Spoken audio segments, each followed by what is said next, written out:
Saya sebetulnya datang itu bukan untuk ngaji, untuk ngakui bahwa semua versi sejarah itu menulis Islam pertama itu ada di Aceh. Nggak ada versi lain. Tapi apakah itu orang Aceh? Lah itu mungkin versinya yang berbeda. Apa pendatang, apa. Karena saya ini dikenal sebagai penekun tafsir, saya akan cerita tentang tafsir. Saya tadi pagi rapat di kantor Kemenak. Di sini dikawal Pak Zarkasi, kebetulan beliau teman dari Pak Jamburi. Jadi sebetulnya menurut Imam Tobari, ya ini mohon didengerin, Imam Tobari itu punya karangan yang disebut Umut Tafasir. Gak ada tafsir kecuali nginduk kitab tafsir apa? Tobari. Termasuk tafsir Jalalain, Imam Suyuti, semua kitab tafsir itu nginduk tafsir Tobari. Di antara makalah paling terkenal adalah beliau bilang Quran itu mudah difahami bahkan oleh orang kafir. Bahkan oleh orang kafir itu dengan arti yang positif. Dulu cerita Islamnya Sayyidina Umar, kita tahu karena mendengar apa? Iparnya membaca surat apa? Toha ma anzalna alikal qur'ana litashqa. Terus beliau masuk Islam. Tapi yang ingin saya ceritakan di sini adalah riwayat Imam Bukhari dalam kitab Shahihul Bukhari. Sampai cari di kitab tafsir ketika mentafsirkan surat Wat-Tur. Ketika perang Badar itu yang menang itu orang Islam dengan logika yang nggak masuk akal.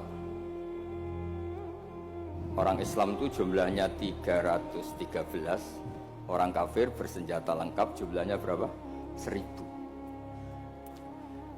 Singkat cerita, terus kemudian yang kalah itu dulu ya, hukum dulu itu yang kalah itu ditawan, termasuk tokoh-tokoh Quraisy. Di situ termasuk ada pamannya Nabi namanya Said Abbas, itu ikut ditawan. Ada orang pinter namanya itu Jubair bin Mut'im. Orang pinter ini disuruh tokoh-tokoh Quraisy untuk negosiasi membebaskan tawanan-tawanan kafir Quraisy. Pas datang di masjid, itu Nabi sedang baca Wat-Tur wa kitabim mastur fi raqqim mansur wal baitil ma'mur was saqfil marfu. Terus didenger-dengerin, Nabi itu sambil sholat, bukan acara seminar atau kajian ilmiah, bukan. Nabi bacanya ketika sholat maghrib. Tapi di situ terus kemudian Allah berlogika. Mbok yang kamu anggap Tuhan, mbok yang kamu anggap Tuhan itu ya punya reputasi, punya prestasi. Am khalaqus samawati wal ard. Mbok yang kamu pertuhankan itu punya reputasi menciptakan langit dan bumi. Sehingga disebut Tuhan itu agak keren lah, punya reputasi bangun langit, terus Tuhannya langit, bangun bumi, ya kemudian Tuhannya bumi. Ini yang kamu pertuhan tuh lahirnya di bumi, mati jadi mumi di pertuhan, itu kan aneh. Itu terus mikir ya, kalau gitu Tuhan itu tidak yang sementara kita pertuhan. Tuhan adalah yang menciptakan langit. Sebab itu Imam di sini termasuk Pak Jamburi menekuni di ilmu tafsir, ilmu Quran TPQ di LP3 Jakarta. Ketika Allah menamakan dirinya Tuhan dan memang Tuhan, itu Allah ngendikan hadza khalqullah fa'aruni madza khalaqal ladzina min duni. Ini saya Tuhan menciptakan langit bumi. Mbok yo kalau kamu ngaku Tuhan jangan menciptakan langit bumi, jangan ngaku Tuhan tanpa prestasi. Ada lagi ayat di awal Ahqaf. Qul ara'aytum ma tad'una min dunillah aruni madza khalaqu minal ardi am lahum syirkun fis samawati. Mbok yang kamu pertuhan selain Allah itu tunjukkan ke saya. Aruni itu tunjukkan ke saya apa sih prestasi mereka? Apa ikut terlibat pembuatan langit? Syirkun itu ikut terlibat.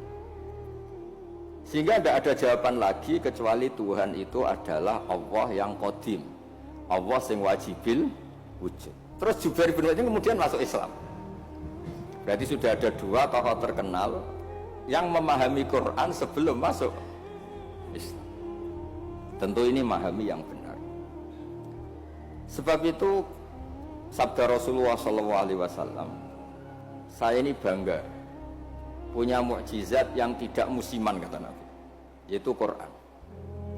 Kata beliau yang dikutip di Sahih Bukhari di awal Mu'jizatul Quran, kata Rasulullah, sabda Rasulullah, ma minal anbiya'i nabiyyun illa qat'u minal ayat ma mithluhu amana alaihil bashar wa inna ma kana alladhi utituhu wahyan awhahu wa ilayya fa arju an akuna aktsarahum tabi'an yaumal qiyamah.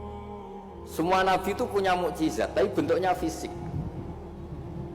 Karena bentuknya fisik, maka ketika mukjizat itu sudah lewat, nggak ada saksi lagi. Misalnya tongkat Nabi Musa bisa membelah laut, bisa jadi ular besar. Kita sekarang kan nggak bisa membuktikan itu. Kalaupun itu nyata di masa lalu, saksinya sudah meninggal. Tapi mukjizatnya Quran ila yaumil qiyamah. Nah, ketika semua ulama, terutama mukjizat rasionalitas berpikir. Saya cerita sedikit, saya biasa bahasa Jawa, tapi ini harus bahasa Indonesia karena kayak di luar negeri. Saya tadi kan rapat di Jakarta, kayak masih di Indonesia. Setelah di pesawat semuanya orang Aceh, ngomong itu kayak orang Thailand.